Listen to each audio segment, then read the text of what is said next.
Another day of emotional testimony at a hearing in Austin. Texas women suing the state over its abortion ban spoke publicly about their pregnancy losses. Several doctors took the witness stand too, including one testifying on behalf of the state. Fox 4's Alex Boyer joins us live with the latest developments. Alex.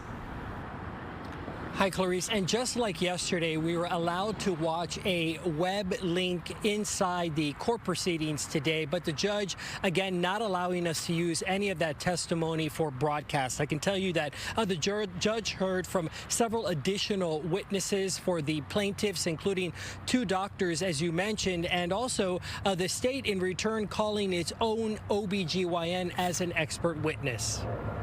Some of the 13 women suing the state over its abortion ban talked about the challenges of sharing their personal stories of loss inside a packed Travis County courtroom. It was extremely difficult and emotional, but this is crucial for people to hear and to understand. It was very emotional.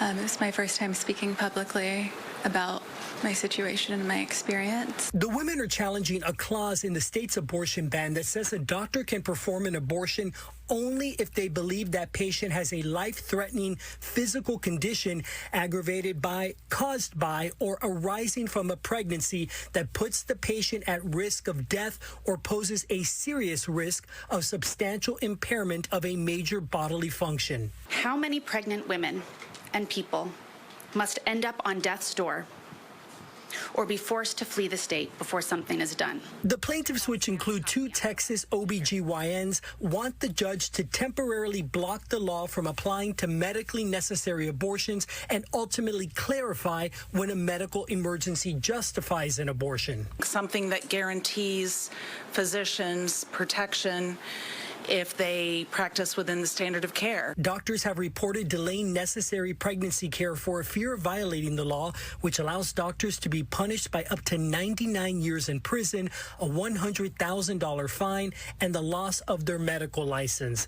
The state presented its own expert witness, who is also a licensed OBGYN, who testified the current language is not vague. So I'd call this abortion litigation round 2. Constitutional law attorney David Cole says the judge has a lot to consider. These are real people that have had real effects. And will that change the legal analysis? I don't know, but it's a very different kind of evidence than what we've looked at before in these cases. So the judge has 2 motions to consider. The plaintiff's request for a temporary injunction to block the law as applied to patients like the ones who have testified in this hearing. And then also she can consider the state's request to dismiss this case altogether. It's too soon to tell just how soon the judge might issue her ruling.